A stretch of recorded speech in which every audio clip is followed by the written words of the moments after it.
All right. Good morning, good afternoon, good evening, depending on where you are joining us from today. My name is Silas Echiahine Apia, and I'll be your moderator for today's session. I want to welcome each and every one of you to today's roundtable, proudly brought to you by the HR Certification Center.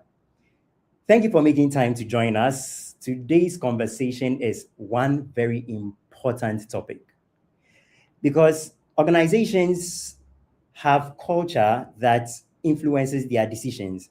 And sometimes this is what leads the experience in our everyday work. But often it is one of the hardest things that we can either define or shape in the workplace. Today, we have some industry experts on the call, and the goal for them being here is to help us to understand the role of HR and leadership when it comes to building organizational culture. Culture is not just policy. And usually in other organizations, you find out that once there is a document or a policy, everyone believes that that is what is leading or shaping the culture. Today, our speakers are going to let us know whether this is true or not.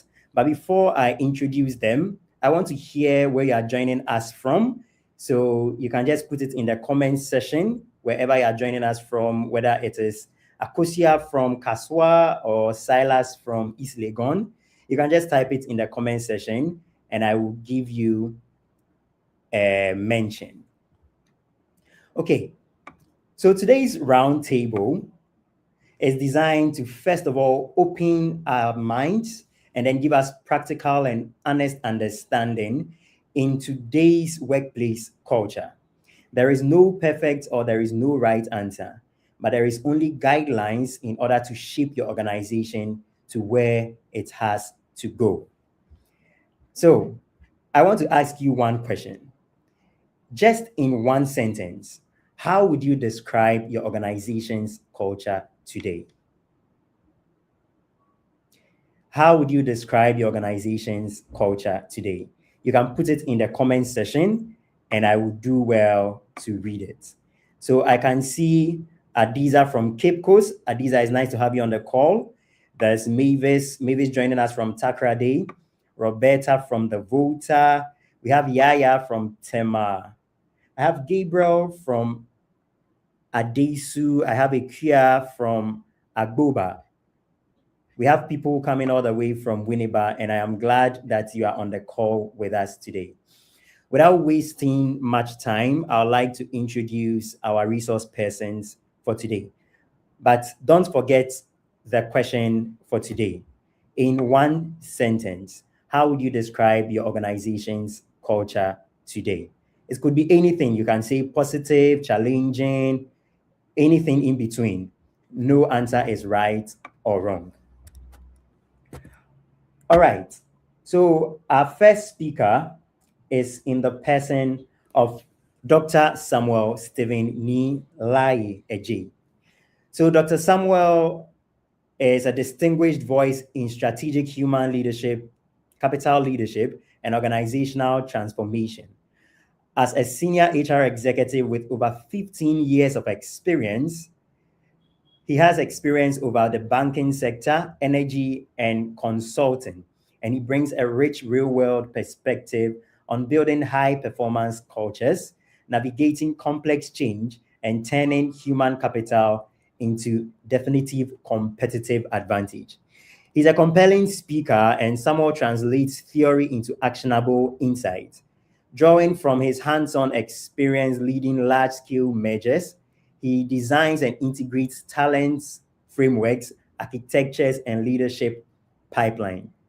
Samuel holds a doctorate in philosophy in leadership and development a master's in philosophy, that's MPhil, in leadership and development, a master's of education in measurement and evaluation, a master's of business administration in human resource management, a bachelor's of education in mathematics education.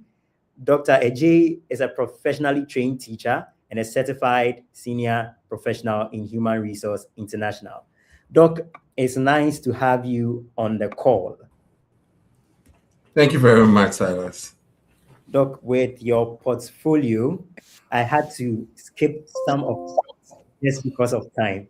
It's good to have you on the call, sir. Thank you very much for your kind words. Nice.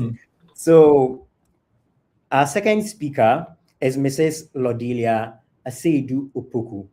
Mrs. Lodelia Aseidu Opoku is a senior human resource officer at the Volta River Authority, that's VRA, with over 10 years of progressive experience in human resource management.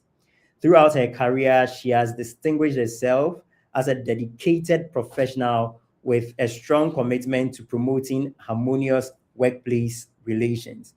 Now, for the past 5 years, she has played a central role as a member on the Secretariat for Standing Negotiating Committee, where she has contributed significantly to negotiation and collective agreements between management and union.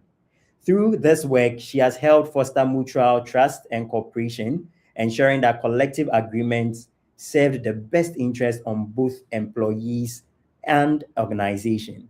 Her calm appearance and professionalism and open door approach has made her a trusted resource for employees across the organization. She has created safe spaces for employees by explaining the organization's policies and programs during HR fairs that have greatly contributed to strengthening HR relationships within authority. Educationally, Mrs. Opoku holds a master's degree in management and administration from the University of Ghana. She's a student member of the Chartered Institute of Human Resource Management, that is CIHRM Ghana, and she is currently pursuing a professional executive master's in administrative dispute resolution at the Institute of Paralegal Training and Leadership Study. Madam, it's nice to have you on the call. Thank you very much, Silas. I also had to reduce the things I was reading for you as well. And I'm very happy, and I believe our listeners are so privileged to have such heavyweights on the call to share their insights on today's topic. It's good to have you on the call. Thank you for having Thank us. Okay. So before we zoom into today's conversation, I'd like to take your opening remarks. So I'll take Samuel first, then I'll take Lodelia. Okay, thank you very much, Silas, and good morning again, afternoon and evening to our listeners wherever they would be found. And it's a great privilege to be on the call. And I believe this topic is quite significant, especially in any organization, because for me, it sets the tone for whether the organization is going to thrive or the organization is going to plummet. Having said that, I also believe that the usual definition for culture being the shared way of life of a group of people, and in this case, in the organization that organizations that we find ourselves in, not only the way of life, but that which affects the behaviors, which affects values shared, which affects beliefs, norms, language, things that we do. What it means for me is that culture is very significant and is the lifeline or the blood of any organization.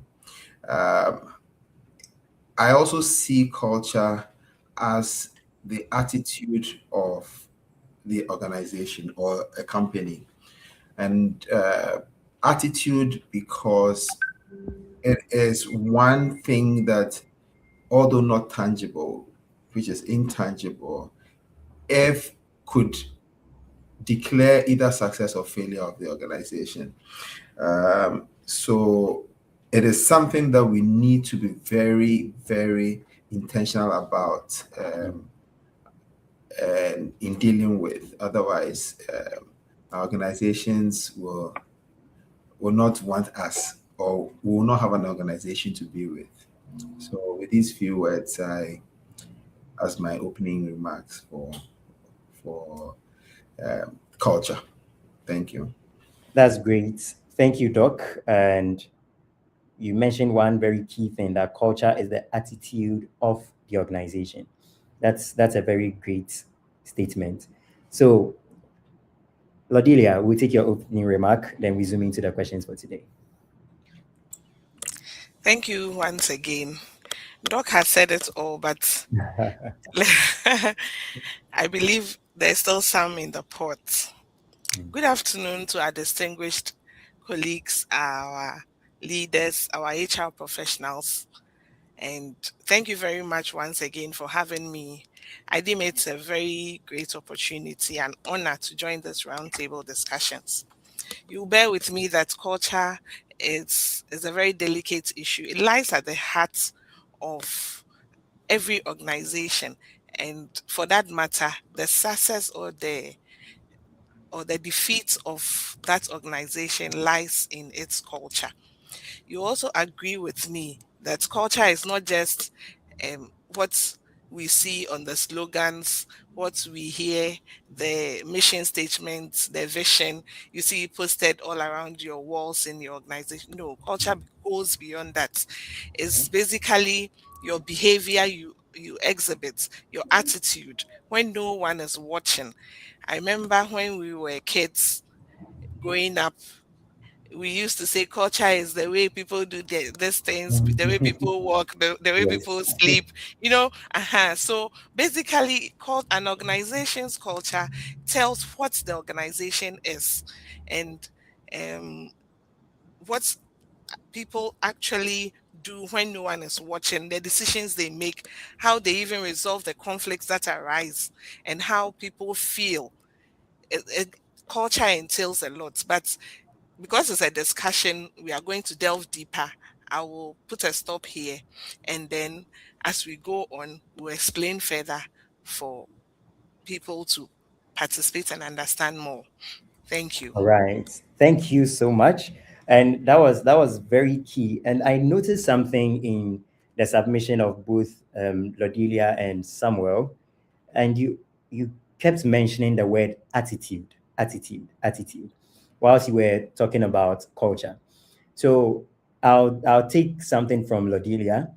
First of all, who truly owns an organization's culture, especially when it comes to practice? Are we looking at HR? Are we looking at leadership? Are we looking at everyone? We kept mentioning the word attitude. Who presents this attitude in the organization, especially when it comes to our practice? For me, I would say HR owns culture. Why do I say so? Because HR has the sole responsibility for human resource management in every organization. And so, right from recruiting, onboarding, performance, even exits.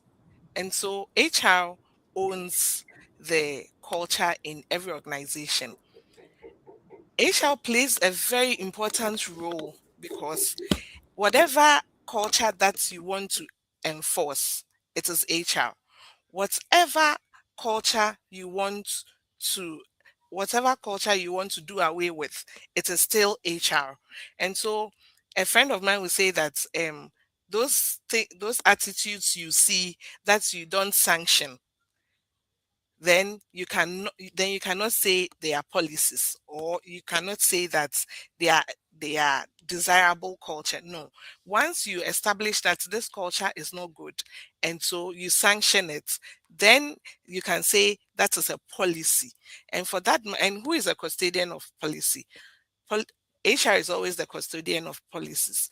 We make sure, or we have the support of line managers in order to properly come out with broad guidelines that monitor or that help us to shape behavior of employees. And so that is why for me, I took a firm stance in the beginning that HR owns culture. HR is also the owner of culture because HR is the sole responsibility and has ultimate responsibility for every aspect of the employee. HR formulates policies, HR is the auditor, HR ensures that the policies are being followed to the latter and non-compliance is punished. HR serves as a service provider. Okay, so you have an issue, your first point of call is the HR office. Apart from your line manager, HR office is there. HR has a responsibility in maintaining discipline, building capacity of both employees and the line managers. And so, undisputably, I'll say HR owns culture. Right. That was a good delivery. Doc, would you want to add your voice to it? Yes, yes. Okay. Thank you very much, Silas. And like you you just mentioned, Lodilia has eloquently told us who owns a culture. I would add on by saying that culture is a shared responsibility.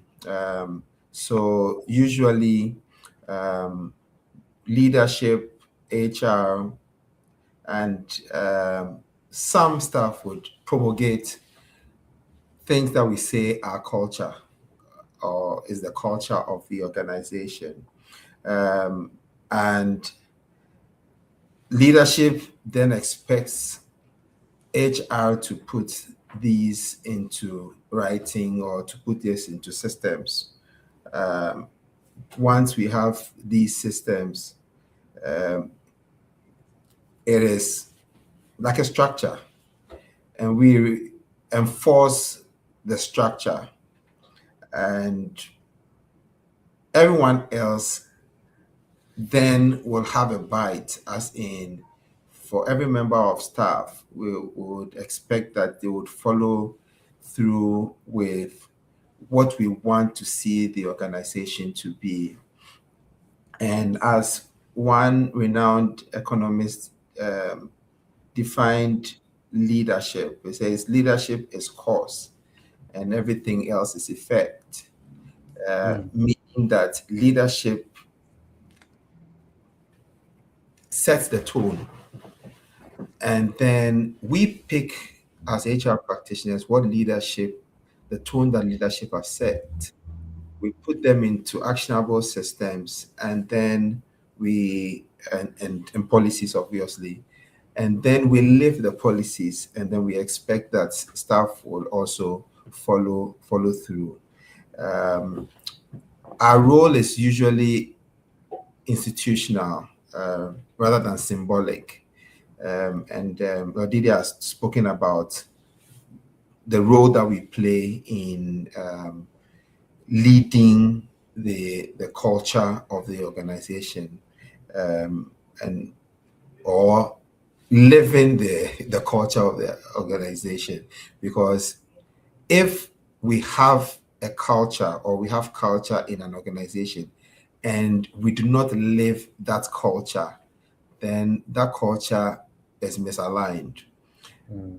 In other words, however we decide to live, it becomes a cultural thing that we have set for ourselves. So if we want some desirable culture, then we have to live that desirable culture. Otherwise, we will have an undesirable culture in the organization. So for me, leadership promulgates, or it's a collective uh, ownership of who owns it. Is collective. Sets Leadership sets the tone. HR plays its part, and then everyone else also plays their part to make sure that we have a certain set of systems that we call culture of the organization. Thank you very much. Okay. Thank you for that, Samuel. So then, based on Lodilia's delivery and Samuel's delivery, what I've noted down is that leadership and leadership, HR, and then even the employees come together to create the culture. Nonetheless, the HR is responsible for making sure that everything moves smoothly or becomes something like a gatekeeper when it comes to making sure that the culture works. But Samuel, you made mention of living the culture. That culture is something that has to be lived. So, first of all, what causes an organization's culture to be different from the culture that leadership says it has to be? For instance, there are instances where leadership would note somewhere that or would mention somewhere that this is how the organization behaves or this is our culture as a business. But in practice, you notice that it is not the same. What do you think can cause such a thing? Okay, so I would look at it from this point of view. Leadership espouses culture or says that these are the set of things that we do or we want to see. But if culture is shaped by one, what is rewarded, two, by what is promoted, three, by what is tolerated, and I'm going to break them down. If we say that we want staff to, for us, in organization A, our staff have to be prompt at work. It's a culture that you know that people would come to work on time all the time. And Kojo Mensah comes to work. Let's say we need to come to work at 8 o'clock. Kojo Mensah comes to work at 9. Every other person comes to work at 8 o'clock. And you meet Kojo Mensah and you say hi, and then you don't say anything. What happens is that over time, a few more people will join Kojo Mensah. So then your desirable culture is changing little by little to an undesirable culture. Now, you do not talk about what you do not want to see. You tolerate the things that you do not want to see. It then becomes a culture of its own. And usually what we would say is that there's a misalignment on what you want to see and what is actually practiced. What also happens is that when leadership decides that what is in the book is not enforced, and usually the enforcers are the HR practitioners like us. It's not enforced by line managers because we need the help of line managers to also enforce culture. So then values are broken. The practices that are enacted are on one end, and then people are also doing their own thing. What happens is that there's a contradiction of what is espoused and what is practiced. Once we have the way things go, I mean, things go, we expect things to be in one way, but the way things are working is another way. What happens is that people would say that the culture is how the things work here, not necessarily what is espoused by leadership and what has been written or put in systems for us to manage. Okay. So how things work, but not how leadership has said it should be. That's Right. very key. Lord Delia, would you want to add your voice to that? Yes. In fact, I was going to talk about my simple definition of law Okay. being that law without appropriate sanctions is just an advice. And so All right. if you have behaviors, yes, if you have behaviors that you don't want to encourage, yet you don't sanction it, then you are in a way encouraging it.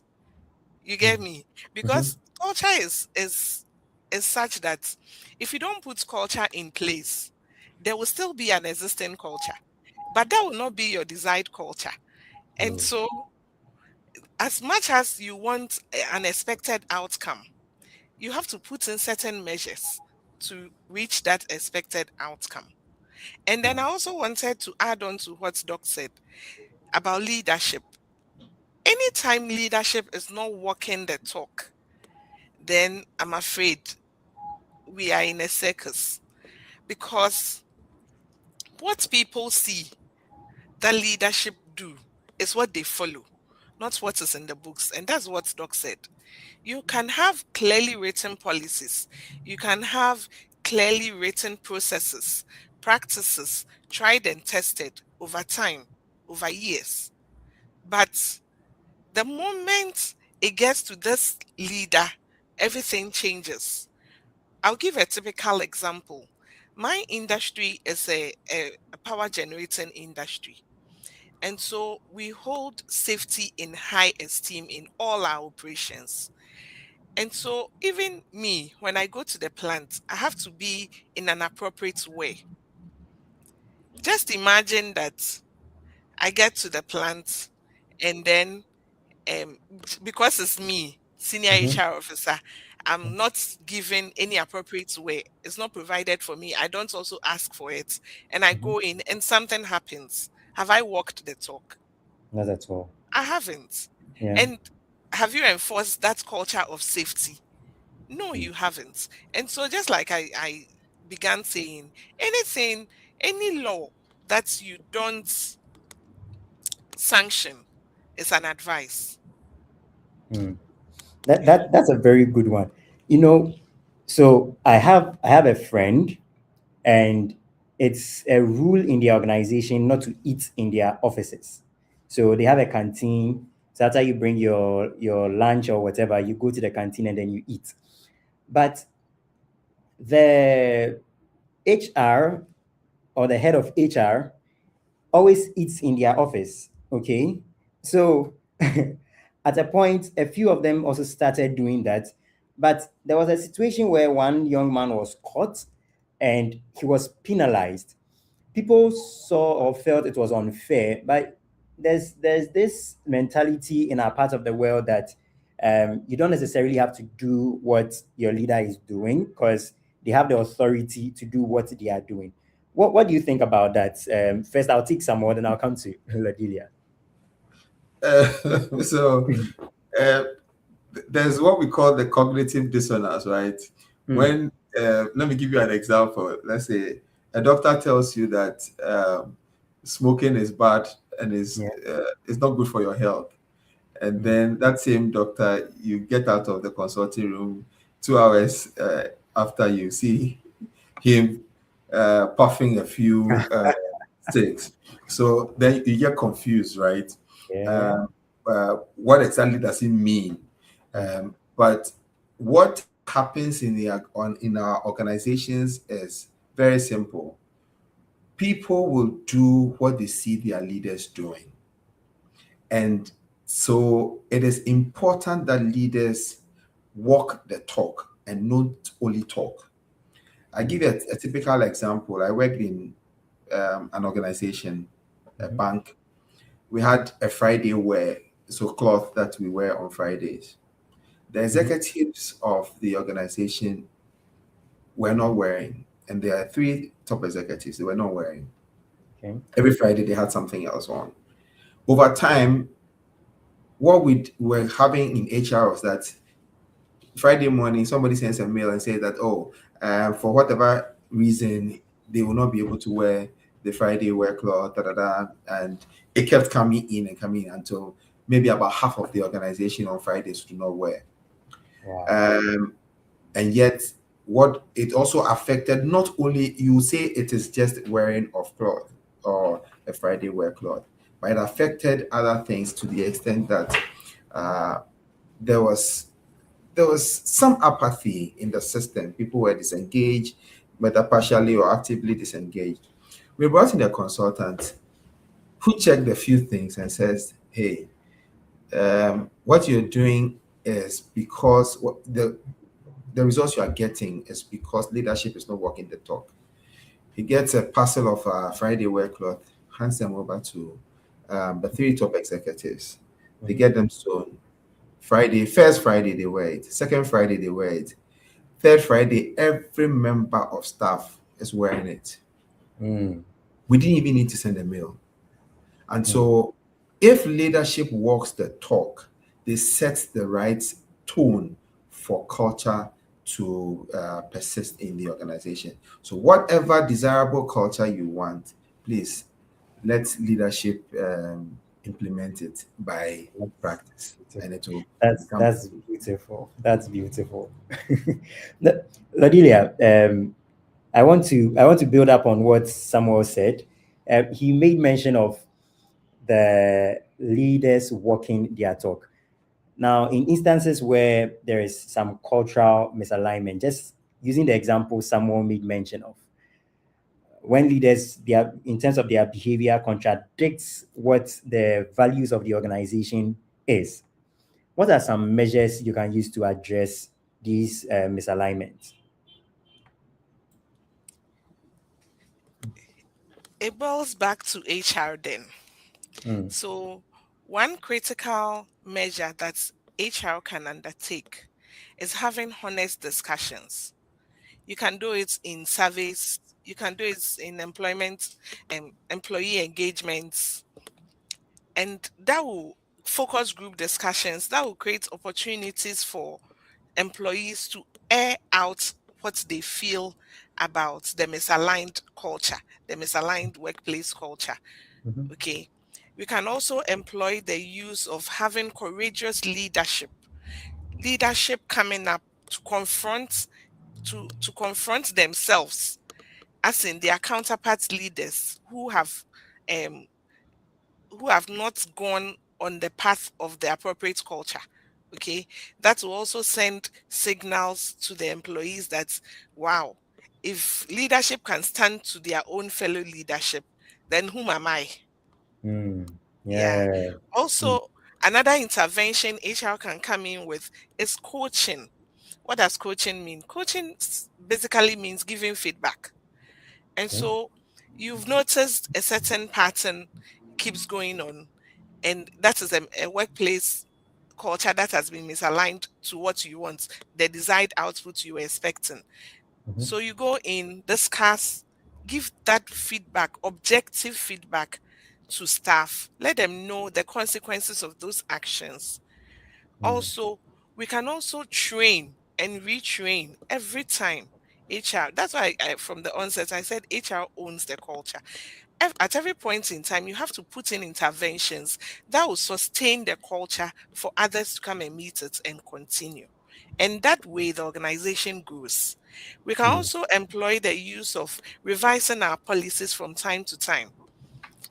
In recent times, we've heard about work from home, work from home, work from home. It's a topical issue, and Yeah.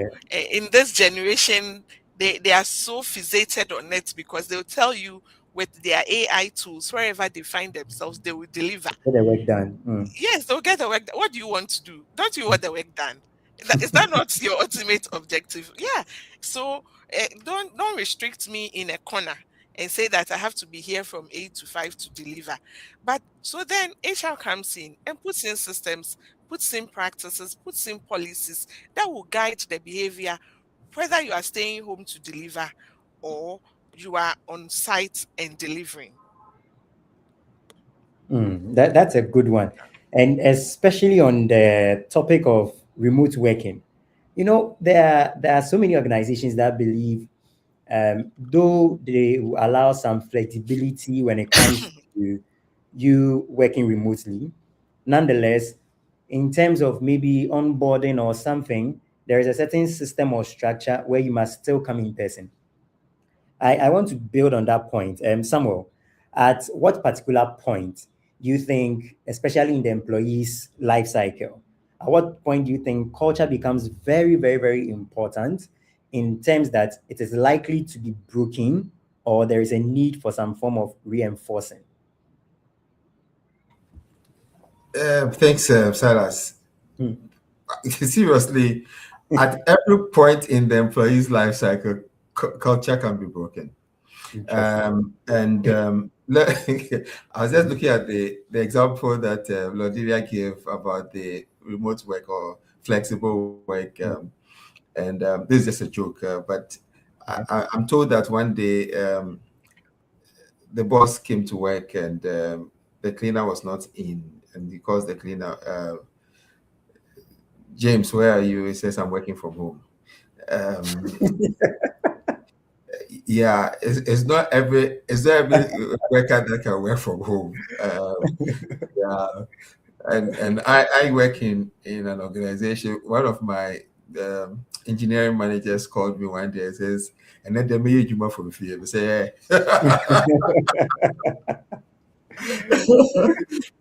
because but to come back to the question that you asked, at every point in time in the employee life cycle, we could have either a reinforcement of culture, Mhm. or we could have culture broken, whether it's Yeah. from onboarding, how we meet people, whether it's from performance reviews. Like I mentioned from the beginning, if what you reward persists. So if you reward abysmal work, oh, trust you me, you're going to get more of it. Mm. If in promotions you say that, okay, a staff must be consistently an A player for 2 years or 3 years, and the person will be Mhm. promoted. And then a staff is a B player, and you promote the B player. What you are telling others is that you don't need to get A to get Be promotion. They are promoted. Yeah. promoted. So, and even I mean, at every point, even including the exit process. Mm. I mean, if you are applying even the exit process, uh, should I say, um, in favor of others, you're doing. People are watching. One of the things that I keep hammering is that you can have the nice rating policies, you can have the nice rating things that you say. You can articulate them very professionally. But if your actions are at variance with what is systemized, people are going to follow the actions. So Yeah. at every point in the employee life cycle, you could either have a strong reinforcement of culture, or you can have culture strongly broken. Wow. Thank you.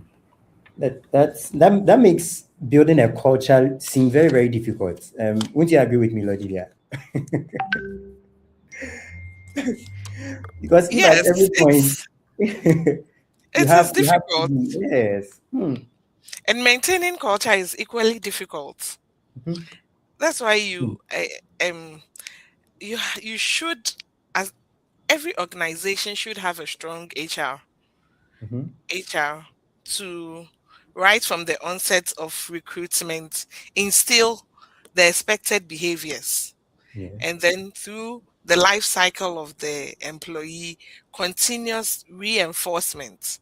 And then when it gets to the exits, that's also critical, just like the onboarding or even the recruitment phase. Because some people will go home on retirement having certain behaviors, having certain mindsets that Mhm. were shaped right from the time of being in service. Similarly, if it is positive, it goes to the credit of the organization.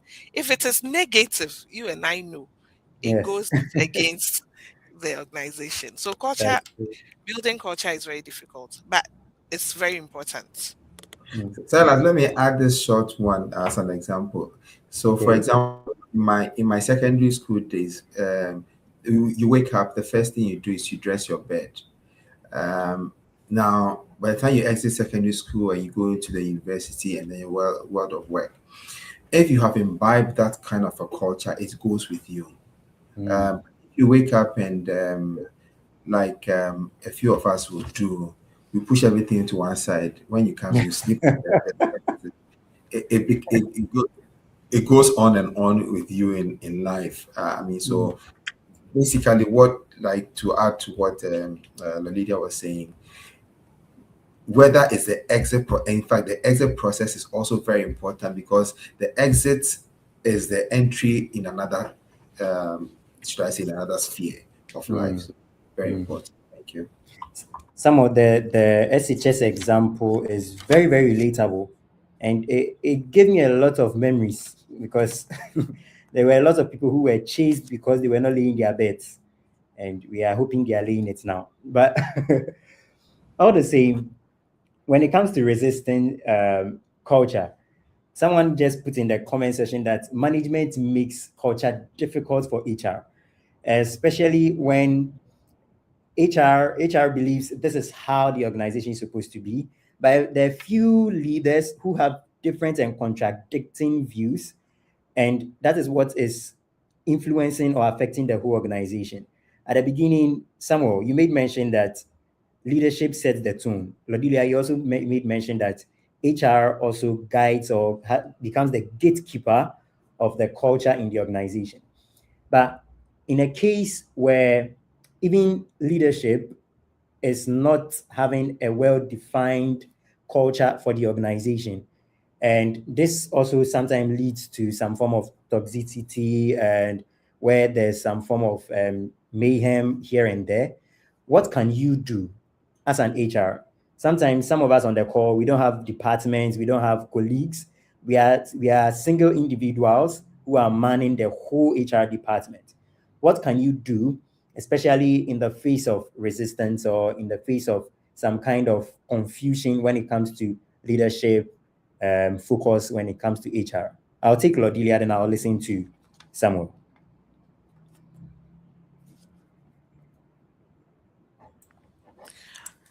Okay, so HR can begin with employee engagement service. Mm, There, you gather a lot of information, and HR must be intentional about the information that we gather. We should focus clearly on what the expectations of employees are, and find ways of meeting those expectations. We should also be consistent and clear with every communication that goes out. If it's wrong, it's wrong. If it is appropriate, it's appropriate.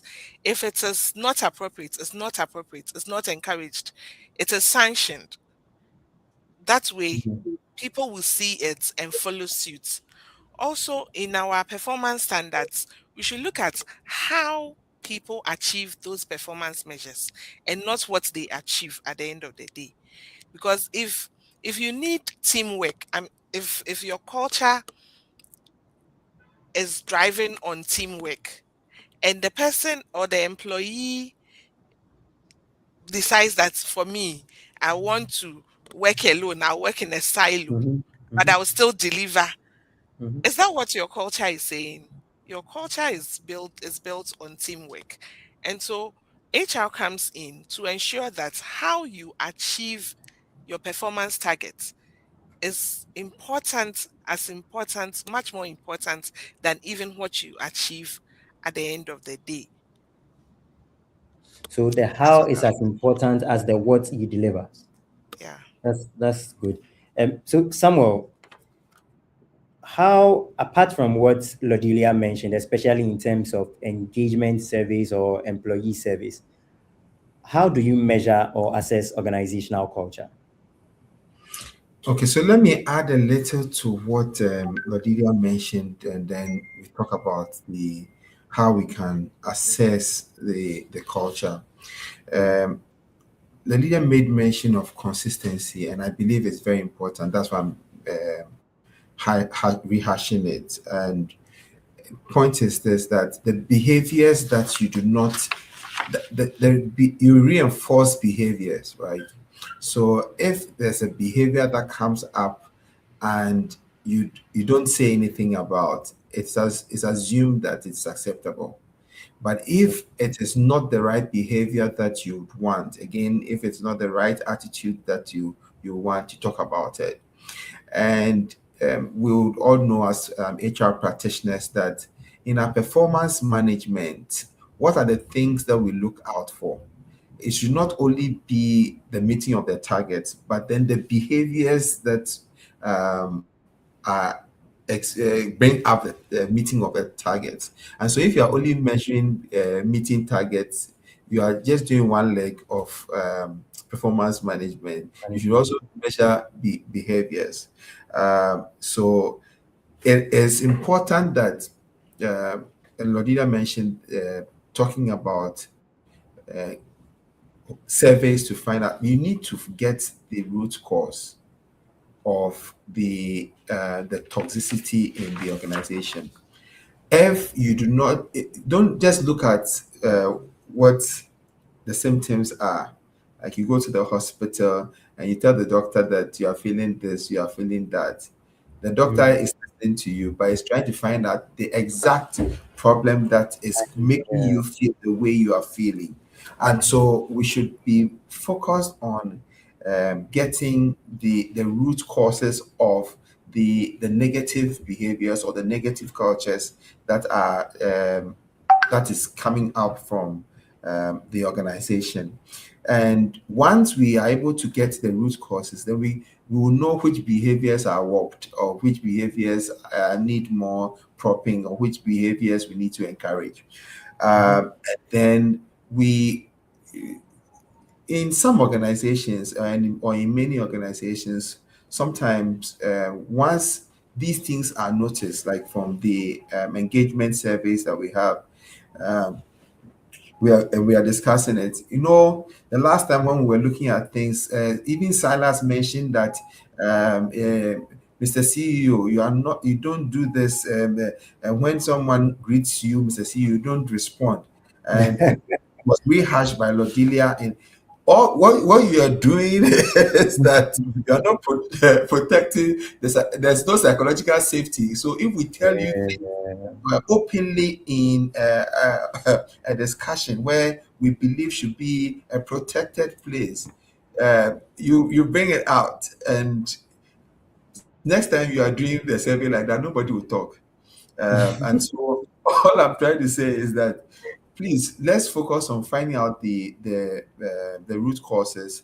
Let's look at the behaviors that we need to encourage and the behaviors that we need to discourage.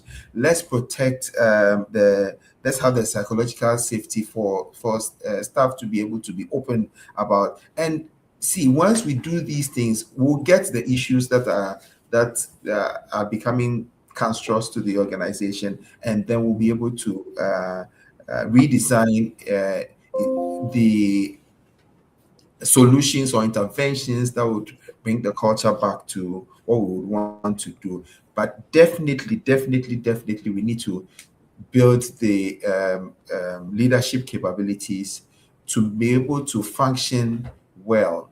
And once we do that, once leadership falls in place with culture, it will drive down, will cascade to every member of staff. Thank you. Yeah, Thank you. That's touching on lovely. yes, touching on the psychological aspects. You have an That experience. reminded me of something, no, not necessarily an experience, but there's also Okay. the need for us to look at the employee well-being. And that cuts across psychological, emotional, and other areas of the employee. And so Mm, we need to create safe spaces for our employees such mm, that they they can come out, they can come out freely and express themselves, because in those expressions, that is when you get the real import of the issues. Okay. And just mm, like Sammy said, if I'm not safe, if at the end of the day I say what I have to say and I'm victimized, the next time everybody will be pointing fingers at me, my documents will end up in front of the CEO and all that. mm. Then next time I won't talk. So HR, what will you do then? So we need to create safe spaces. The employee well-being program should encompass all this. Even sometimes some giving or making recreational facilities available for staff to get away from the straight jacket office work, okay, so that they can relax. Even there, HR can still pick up some of the culture that we intend to either discourage or approve. Thank you. That's beautiful. Yeah, Now, and Si- Silas, Yeah. sorry to cut you. Um, Oh, you um, can go ahead. sure, thank you very much. Sorry to just cutting like that. So, you see, culture usually is best understood as a pattern. So, let's say what you do today, you do tomorrow, you do the next day, you are reinforcing culture, right?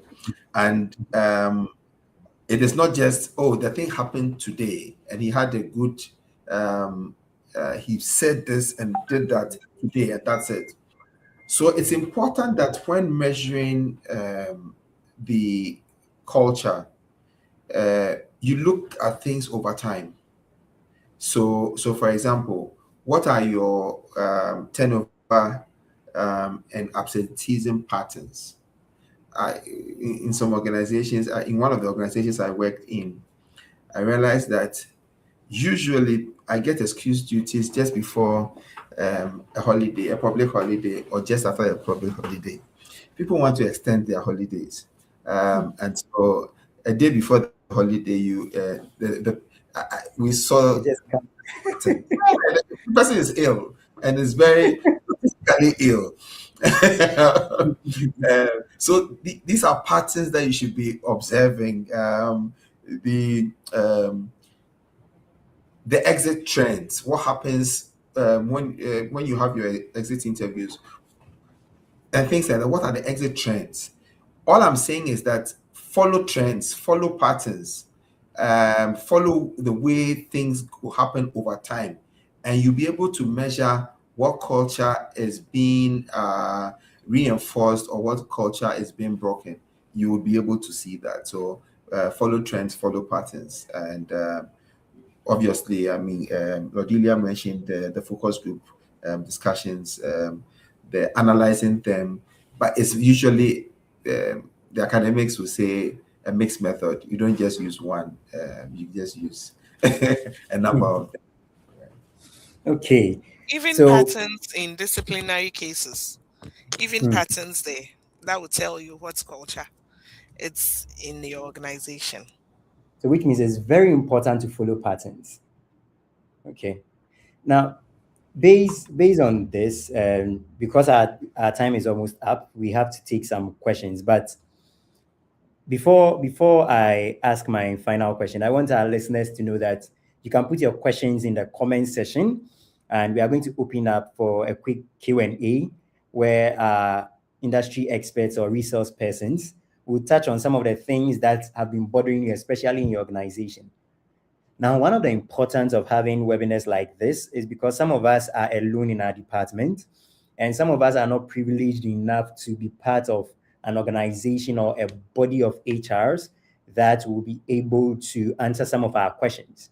Feel free to put your question here, and just as Lodilia and Samuel said, this is a safe space. We will not take you out or trick you. Okay, now, Lodilia, I want you to, this is more practical, or let me say personal. So personally, what is um what is one particular resistance that you faced personally, especially when you decided to change a certain kind of culture in an organization, or when you tried to influence culture? What resistance did you face, and how were you able to manage that kind of resistance? This is more personal.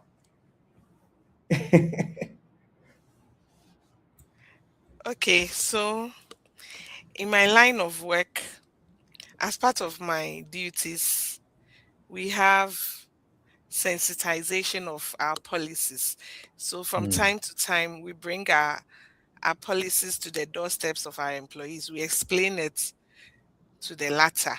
I mean, we give wow. practical scenarios for them to understand it better Mm, based on some of the patterns that we see coming up in our disciplinary cases.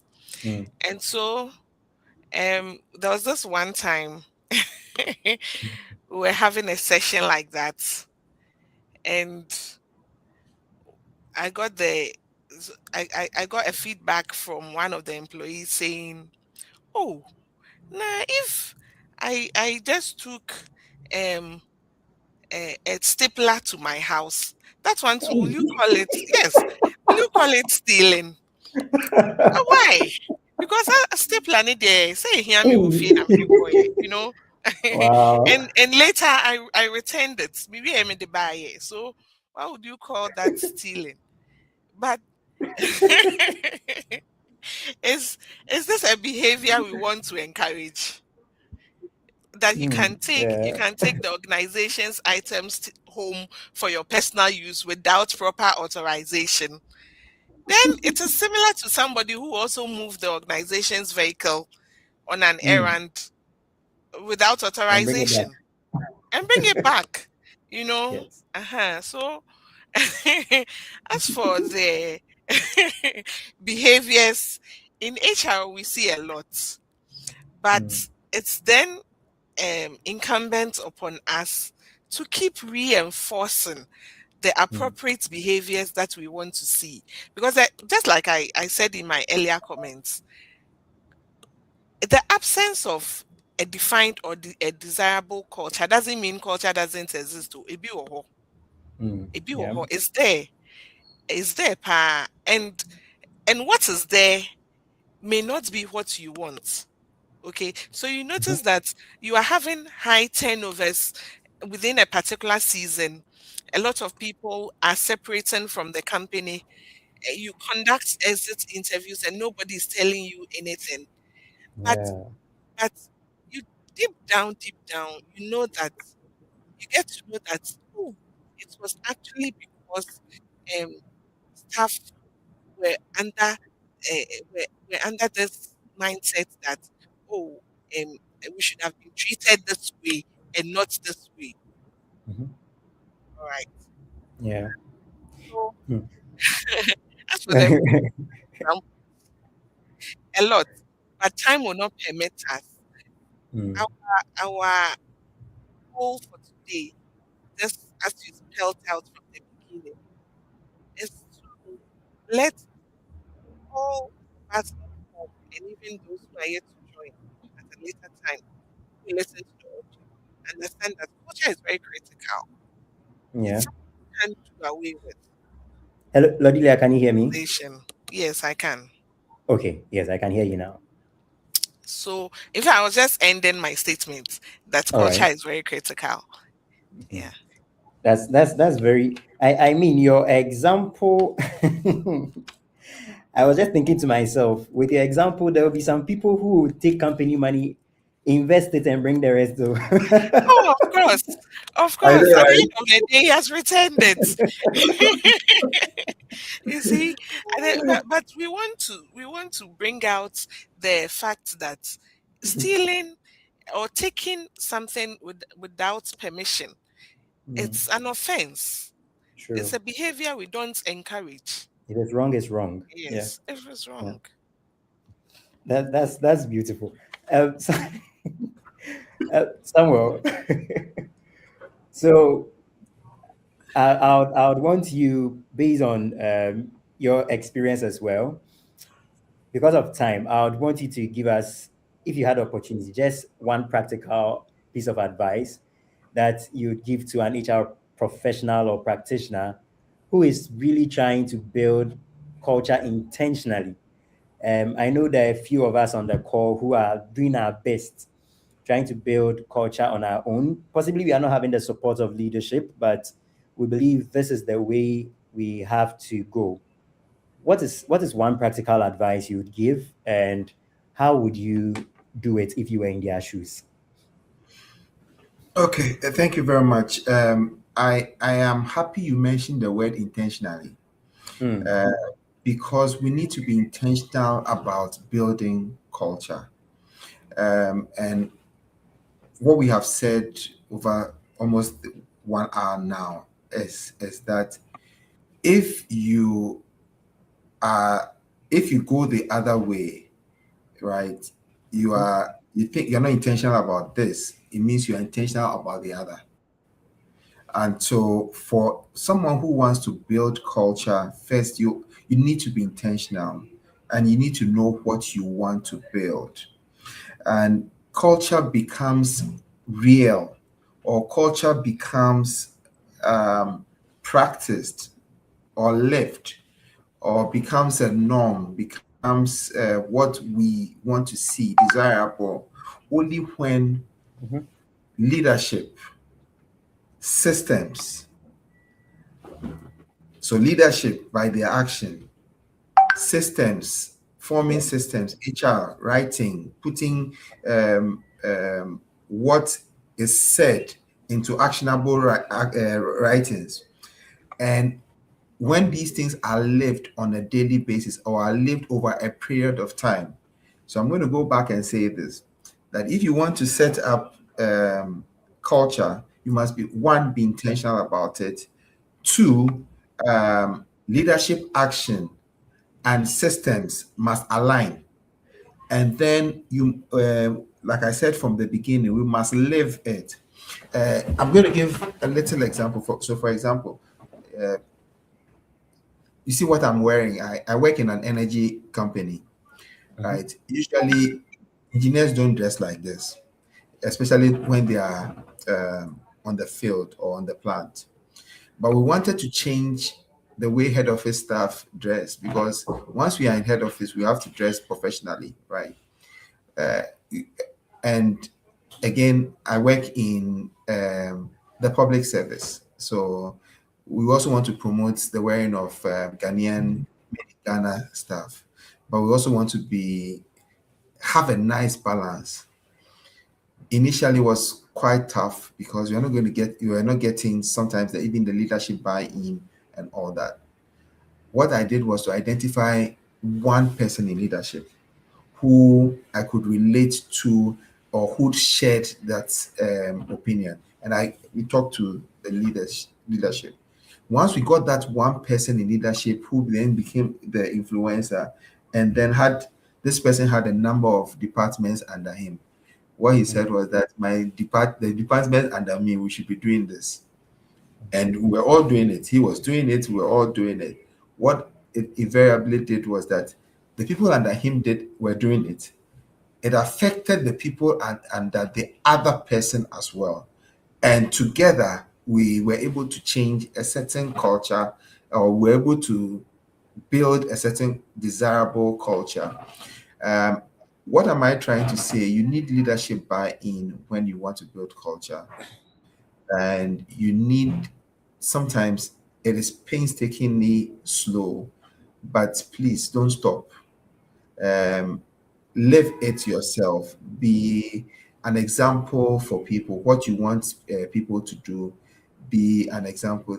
I always tell people that HR people, usually, if you gave us the opportunity to do things, we would have done things. I hope you understand what I mean. Yes. But we are by our profession and the ethics of our profession. And so we live according to a certain way. And once we do that, it's easier for you to get people to follow suit rather than say anything. People watch you and then they live the way you live. They'll not take things home without asking for permission. Because you will not do that. They will be punctual before, because you don't say be punctual, but you are punctual. You It's are there. you are so let's live the culture that we want to see. Let's get enablers. Let's get people who would join us to do same, and then together, little by little, we'll get there. Thank you.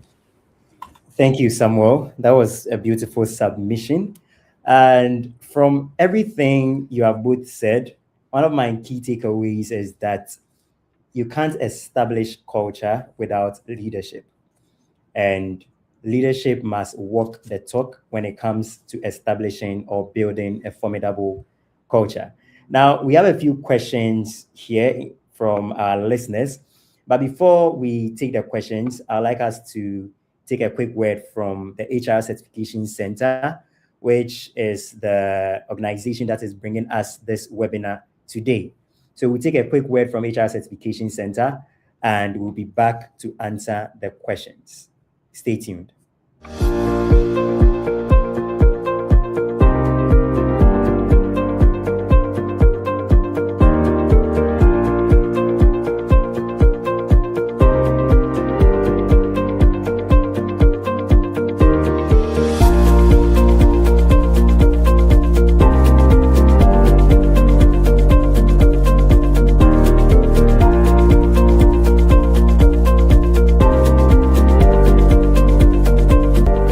HR Certification Center commits to a higher standard. All right, welcome back. And that was a quick word from the HR Certification Center, an HR training provider specialized in preparing candidates to sit and write the International HR exam. So if you're an HR professional and you're looking forward to becoming a chartered or a certified HR professional, this is the place for you. Lodilia, Samuel, I have a few questions, and whilst we were taking the ad, I was just reading through, and I know you'll be excited to answer some of these ones. So I'll take the first one. Now, Kofi Annan is asking, and the question is, what do you do when the culture you have built over the years, another manager takes over from you, and the person changes things? What do you do? So Lodilia, you can take it. Then I'll hear from Samuel. Then we move to the next question. Okay, so Kofi, the culture you've built over the years, I believe, has also been documented in your policies, in your processes, in your practices. And so there's the need for you to get the new manager to understand why those systems have been built with those policies. Yeah. Okay. Then once there's an understanding, there's appreciation. The new manager appreciates it, and there are tried and tested results. And so the new manager will get to know that because we put these measures, we have adopted this culture, these are the results we show. The positive ones should be encouraged, and the negative ones at a point in time should be reformed, because culture is dynamic, it doesn't stay static. And so from time to time, what you deem appropriate now in this context may not be appropriate in 10 years from now in that same context. And so there's a need to continuously look at your policies, look at your practices, look at your systems, review them to meet existing standards. Remember that you don't also work in a silo. You don't work in a shell. There are other organizations around you. So get to know what is also going on in the other organization, the trends. Okay. And then get the new manager to appreciate some of these things for which we put in those metrics, for which we put in those processes. And I believe you'll be fine. Changing things is not bad. Okay. It's when somebody will say there's nothing wrong with it, why are you changing it? There's nothing wrong with it, why are you changing it? But then you could improve on it. Okay, you could improve on it. There's always room for improvement until a time that the system is working fine. Then yes, the culture is really in place. Okay. Thank you for that, Lodilia. After I read the question, I was asking myself, why would the manager want to change the culture in the first place? And that was the question I was having on my mind. But Samuel, I would like you to touch on it if you have anything to say. Then I move to the next question. Yeah, I would say that, and Lolilia said it, that culture is dynamic. So change is the only constant that we have on this earth, right? And so what we see as a flamboyant culture over time, we need to modify it, we need to change it, we need to add on to it. And sometimes, depending on what is happening in the organization, organizations also go through their own phases, right? And the phases of the particular phase that the organization is in can also determine the kind of culture that would persist or will be accentuated in that organization. Having said that, sometimes we get fixated on things that we brought on board. Um, Sometimes we have to understand the fact that we are not the only body of knowledge and expertise. You'll be surprised to know some of the things that, or some of the cultures that are working very well in organizations, and the people who really brought those ideas. Ideas can be brought from anyone, whether the person, excuse me, whether the person is the president of the organization or the cleaner in the organization or the HR person in the organization. The fact that you are the one who is a custodian of the culture does not necessarily mean that you have the best of ideas. And let's open and then challenge the status quo and always seek to become better than we are. So with these few words, for all of us, let's open up. Don't let us. We should not fear change, because change helps us become better. Mm. Okay.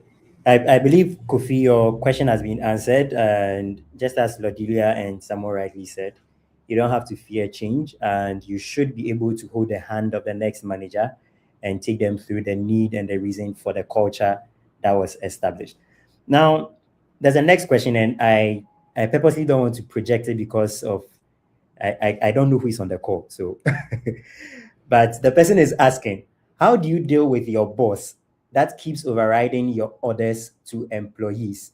And how do you handle such events? So at this point, I can't tell if the boss is on the call or not. So I wouldn't project with their name on it. But Samuel, you would want to take this. How do you deal with a boss who overrides your Your orders authority? or your decisions, yes, in front of Yes, employees. yes. So practically for me, and I've had such an experience before. I remember um, I had a boss some time ago who um, had a departmental meeting, and I was the subject of the meeting. And Wow. he stood at the door. I'm talking HR here. I'm not talking another department, HR. He stood at the door, and for the 30 minutes that we had a meeting, um, it was Sam who was projected in the meeting, to the extent that, and I was, should I say, I think it's, then I was the second in command of the department, and the guy finished me well.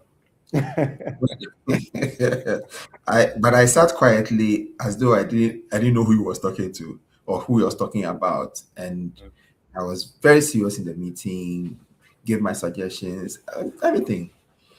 And to the extent that, in fact, some of my teammates were wondering whether I was dumb. I didn't know that he was talking about me and was doing that. I was Mm, just professional about it.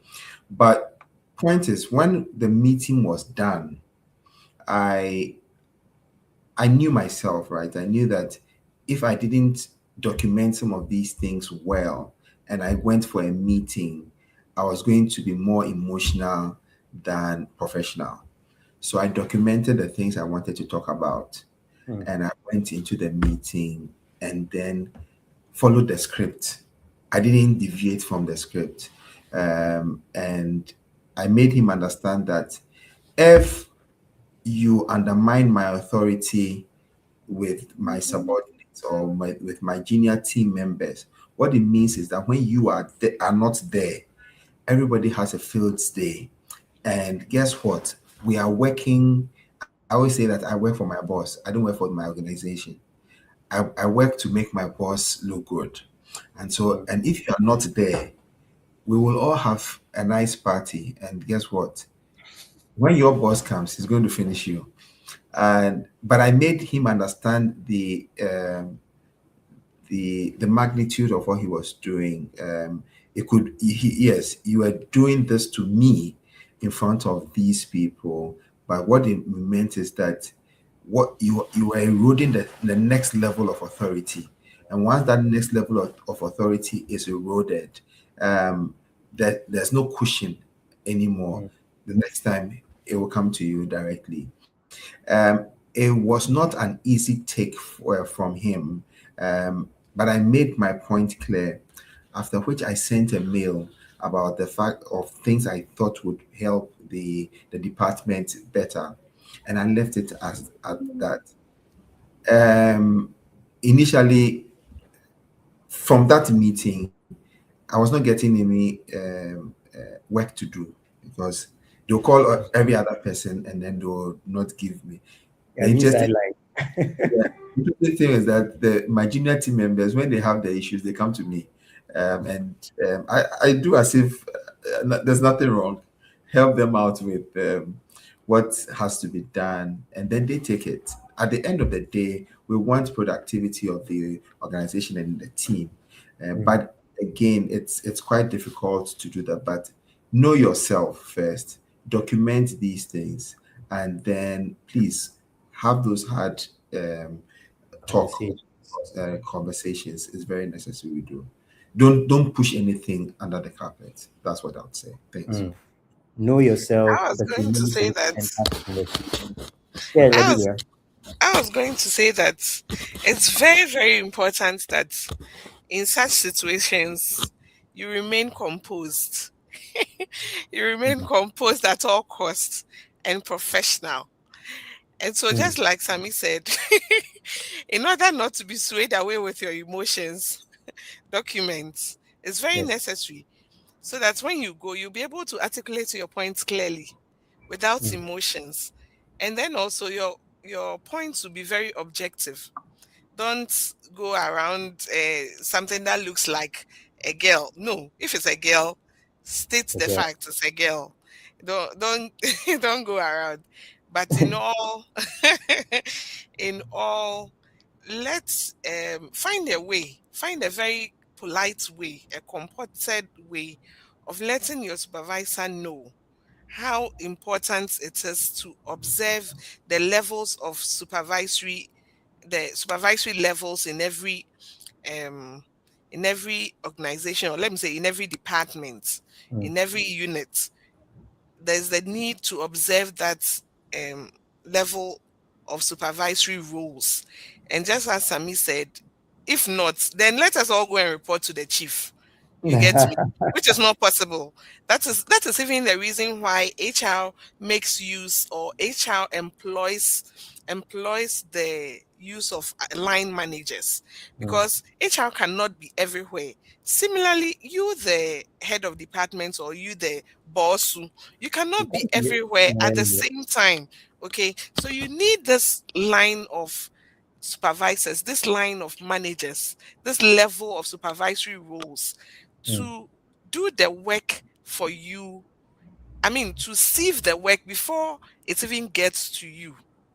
Okay, so when you break those authorities in another way, you are shooting yourself in the in foot. the foot. But Yeah. in a calm and composed and professional manner. Thank you. Thank you. Very, very calm, composed manner. And you have to document it. I like that point a lot. And I've noticed something about some of us, that's we HRs, we like to talk on vanity metrics, and we don't use data to talk. So usually the people we report to are not able to fully appreciate the gravity of the situation. And I like the way both Samuel and Lodilia tackled it. So then the next question is coming from Richmond, and he's asking, what should we do with employees and management who are not willing to change their to change their behavior? What should be done to a CEO who supports a bad work culture? This one. So I'll let I'll let Samuel touch on it. Then Lodilia, you take the next question because of our time. Okay, so I'll take it from the last one. What should be done to a CEO who doesn't, who supports a bad work culture? And like I told you, I gave an example earlier on. Sometimes we need, and you have mentioned, we need data to support the work that we do, and to also let staff or to let everyone know that once we are doing this, once we are encouraging X and Y, this will be the outcome. And sometimes, these things are not isolated. We have seen companies that have had gone that way and the outcomes. So let's use data to speak for us and not just our emotions. And like I said, the CEO should have a board, um, or yes, the board or board chair who they report to. These should come in our reports, nicely documented, stating the facts and not with emotions, but done professionally. Um, if if we do that, we're going to get the results that are desirable. But if it says what should be done, uh, what should we do with employees and management Employees and who are not management who are willing not willing to change their to behavior. change? Change is a difficult thing. I mean, although we would say it nicely, and then would follow, like, the change curve and all that. Even appreciating the fact that we need to change in itself is a difficult thing. But we need to be dynamic up at getting people to appreciate the status quo, and then paint a nice dynamic outcome that we would want to see, and then let us see what the processes would be for us to get to that outcome that we think is desired, and then get the buy-in of, again, leadership. And leadership is would compose of even heads of departments, line managers, and it must stem from the board. And for once we get those, sometimes it takes time, yes, and but then let's not relent in doing that. We will definitely get results, if not now, um, but if not now, later. But we'll definitely get the results. Thank you. Mm. All right. I believe from Samuel's submission, some way, somehow, you've answered this question as well, where Clara is asking, how can we enable people leaders to courageously call out wrong behaviors? Um, Lodilia, if you would want to just quickly touch on that, then we can move to the next question. Okay, first and foremost, I would say that we need to have honest diagnosis of issues. Okay. Um, our people leaders should be given honest feedback. Mm, Okay, so mhm, that they will get to understand that um you don't have to accommodate, you don't have to support, or you don't have to appreciate the wrong behavior. No, you have to at all costs call it out. out. We have Nice. I will touch on documenting the wrong behavior as well. If In order to be courageous to call out the wrong behavior, you should have facts. It should be evidence based. Mm, So that on this day, on this day, on this day, you did this, you did this, you did this, which is tantamount to this, to this, to this. The person can deny. Okay. Then also, we should have structured systems, structured policies, and procedures in place that we follow to call out wrong behavior. And so that the those partaking in wrong behaviors don't just feel like you are picking on them. No, mhm, but rather there are structured ways of recording or calling out those wrong behaviors.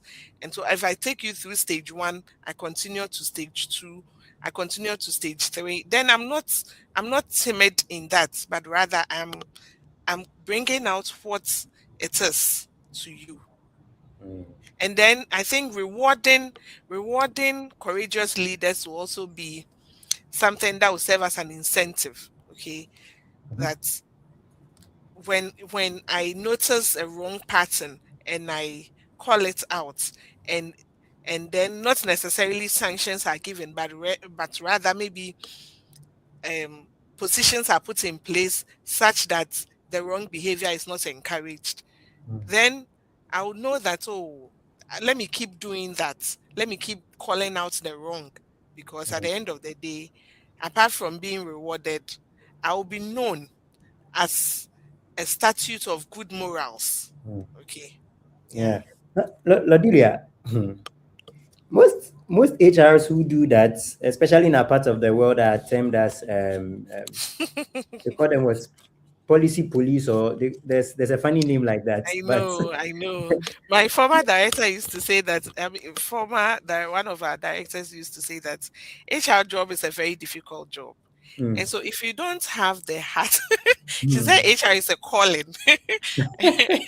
I mean, we can discuss that later, but she said it's a calling, and so if you don't have the heart to accommodate some of the issues or some of the things that people say about being a firm HR person, then mm. don't venture into the profession at That's all. true. Yes. Yeah.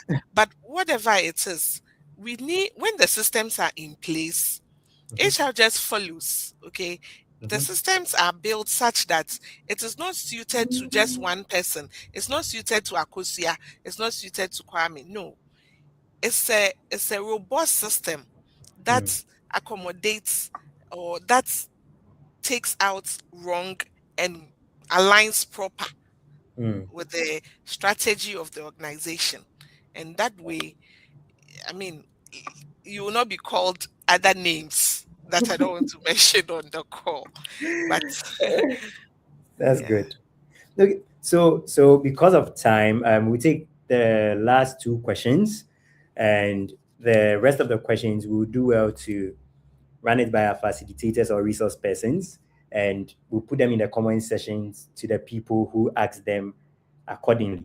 But Samuel, this is an interesting one, and I believe we touched on it, but Edith is asking, how do you handle a hardworking employee who is always late to work and expect her supervisor to pardon her because she always meets her targets even though she comes to work late?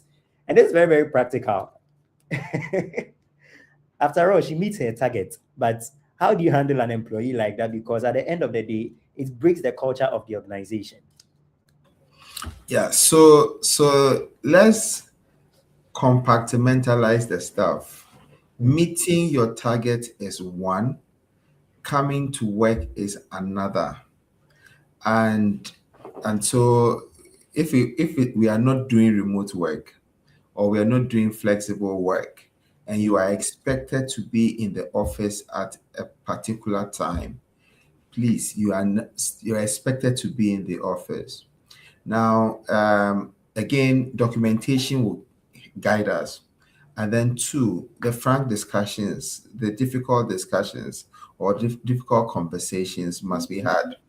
Now, we need to explain to this staff that seriously, you become better if you are punctual, and that is documented. That is, again, we use data to confirm all the things that we are talking about. And so it is not enough to be meeting your targets or even to be exceeding your targets. Discipline is part of it. And discipline is very important for any organization to thrive. We have said that if we do not live the other sides of the culture, then what you are doing is you are promoting the bad culture. You are promoting a worse culture. So which one would you prefer? One person meeting their targets and coming to work late, and that lateness affects all the other people, than to say that, hey, let us all be punctual. Let's choose a true one C, and let us all together move as one block of an organization with a shared vision. And some of the times you do this with the values of the organization. The values mm, of the organization also help you to reinforce some of the cultures that you want to do. So yes, let us deal with the situations one by one and not as a collective. Thank you. that's a beautiful one. Deal with that situation one after the other. Performance is different from attendance, and that's a good one from Samuel. This will be our last question, and this question touches very, very specifically on the importance of international HR certification and having knowledge on global standards. Now, Anita is asking, how do you build the right culture as an HR who works in a highly centralized global organization with different cultures? How do you promote the right culture in the local country when the headquarters does not think that particular positive culture is necessary? Example, headquarters does not think how an employee dresses to work has a direct impact on performance. But as the local HR, you know the effect that unprofessional appearance in the workplace affects your employer branding and also creates an, I think the person wanted to say, unprofessional outlook. Now, this person is talking about being the HR of a global organization. Headquarters has one point of view. You, the local HR, also has a different point of view. As an HR of such an institution, focusing on the global bit of the business, how do you influence this culture? I'll take from Lodelia, and then I'll hear Samuel, and we bring the curtains down. This is very interesting. Anita, you should bear in mind that culture is very neutral. Mm, It can be positive, it can be negative, depending on the context. And so, depending on what your company thinks is appropriate, you encourage. Depending on what your company thinks is not appropriate, you discourage. So have an honest conversation with the leadership of the company. Get to know what exactly they want in terms of outlook to the office. How mm, do they want the sister organizations, or how do they want the public to see staff or to perceive staff who work in that company? That's number mhm, one. Number two, if they appreciate that they want a certain professional outlook for staff who work in that company, that is the bedrock. So mm, from there, you build what policies you want around professional output. Okay, so that it will not be an issue of um, global dressing versus local local person. dressing. Mm, No, but it is one standard across board, whether you are in headquarters or you are at the local organization level. that's And true. that goes to say that when you build the policies or you build the HR procedures very well, you will notice that it will be beneficial to the entire company and Mm, not to only headquarters or the local section. Okay. So mhm, as for dressing, I think it has to be a general policy. It has to be a general culture on what the company thinks is appropriate, and what the company thinks is appropriate should be encouraged, and what the company thinks is not appropriate should be discouraged. Clear lines, draw clear lines, and document them as well. Then you mm, come to the employees aspect. S- You have to begin to get employees to understand the need of portraying a very positive image of the organization everywhere you go. And in as much as we say that our part of the job, dressing matters so much, you will bear with me also that how the person appears sends a signal to the receiver yeah. as to even what kind of conversations to have with you. Hello, Lodelia, can you hear me? Yes, I can hear you. Can you hear Oh, me? yes, loud and clear. I was breaking along. Sorry. Yes. Sense your appearance sends signals even before you speak. And that signals you are there portraying the organization's image. Okay. So what image do you want the outside to see? And that should be a clear objective in your policy. Thank you. All right, thank you, Lodilia. Samuel, so apart from the clear distinctions, having clear lines, especially when the headquarters is saying one thing and you, the local, is saying another thing, what are some of the things you believe can be put in place to manage such a situation? Okay, so let me use an example to buttress a point. And Lydia, I like the example, what you have talked about. So I worked in an organization, a similar organization where headquarters somewhere else, and I was in Ghana working. Now, what we realized was that headquarters, and let me use the dressing, did not care what you wear. But if you are a bank, for example, your appearance, like you say, speaks volumes before you even say a word. And like Newton's third law of motion, action and reaction are opposite and equal. What you realize also is that people look at your outlook before, especially if you are working in a place like a bank, your outlook, I mean, means a lot to people because they are entrusting their monies to you.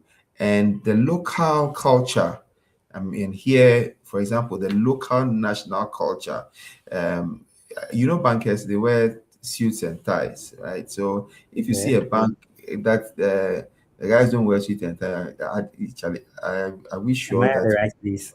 yeah, when I take my money there is safe.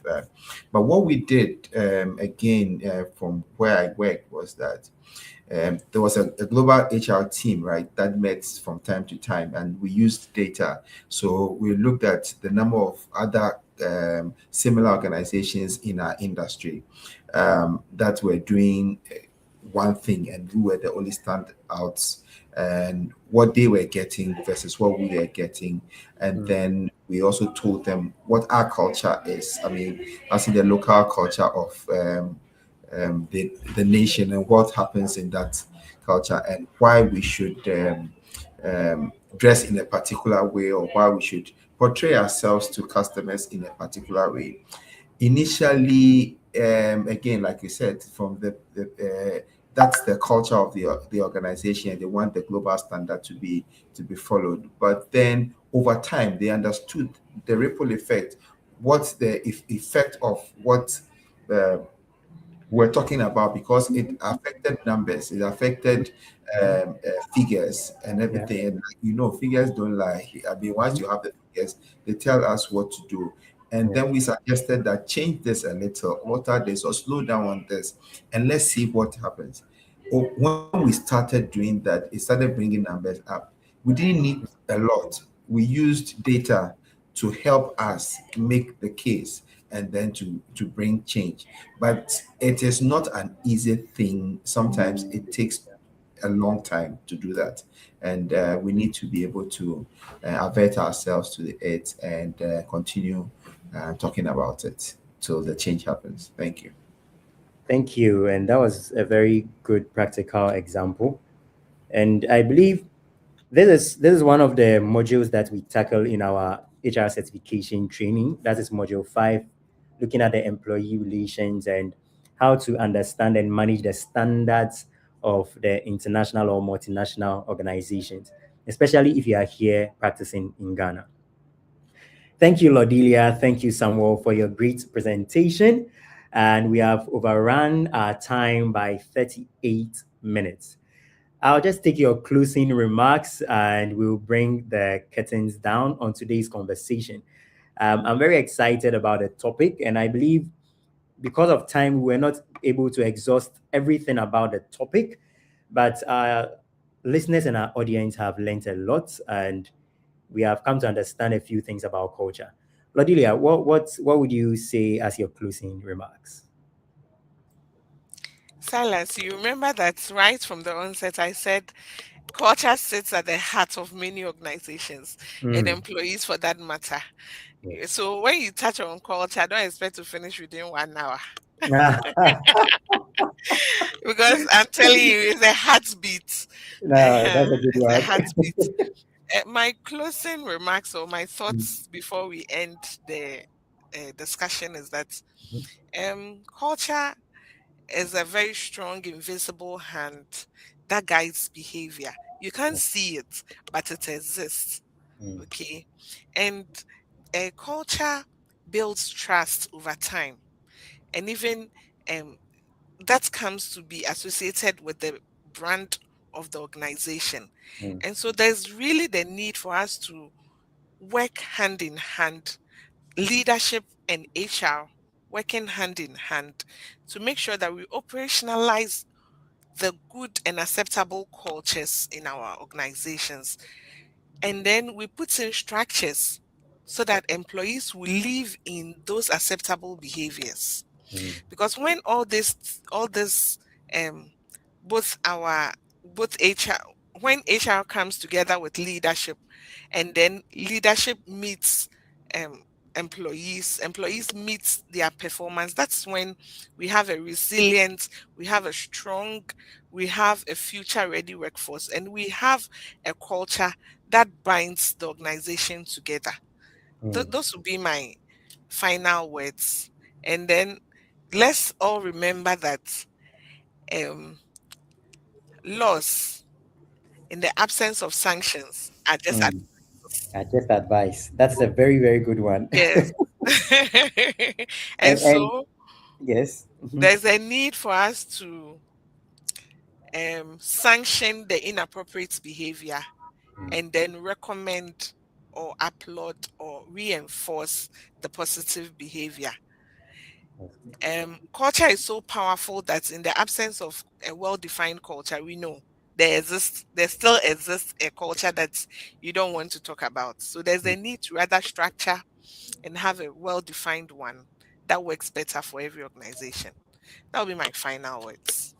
Thank you so much, Lordelia. In the absence of the right sanction, we are just left with advice. And most of us are running organizations with advice. So I believe after today's session, we are going to be more intentional and then create the culture where there is an appropriate sanction. Samuel, let me hear your last remarks. Yes. So thank you very much, Silas. So rapid growth, mergers, leadership takeovers or changes, and trend subcultures affects culture. Culture is the heartbeat of any organization. We need to be intentional about it. We need to build what we want to see. Although culture is intangible, it is that thing that makes or unmakes an organization. And like I said, culture is the attitude of the company. Mhm. What company do you want to build? The attitude will determine it. Thank you. Whatever culture you want to build, the attitude will determine it. And my key takeaway is that even in the absence of an intentional culture, there still exists a culture. And if you want to really, really build the right culture, you must first reward, you must either tolerate, or you have to promote the culture that you want to be established in your organization. So, as we wrap up, I want to say a big thank you to each and everyone who has stayed on the call with us. And you were here to listen to the insight, to the experiences from our resource persons. And I believe you've not been disappointed today. Conversations like this are what make organizations, especially when it comes to HR department, it gives us the ability and opportunity to understand some concepts and not just take what we have heard hook, line, and sinker. So today we have come to understand that clear culture is shaped each and every day consistently. You must be intentional about creating your culture, and it must be influenced by leadership decisions, HR practices, and the behaviors that we reward or tolerate. So today we are drawing the curtains down, and I want to leave you with some form of reflection. And I want you to challenge yourself today, especially if you are in a business or organization that you know and find yourself to be in a toxic or an unhealthy culture. Make it a point to make the difference. Take everything that our resource persons have said today, from what Lodelia mentioned, from what Samuel has reiterated, being intentional, being positive, being proactive. Let's be very, very, very mindful of the culture around us, and let's make it affect our productivity. Thank you once again for joining us. And until next time, this has been the HR Roundtable, proudly brought to you by the HR Certification Center. Do enjoy your evening.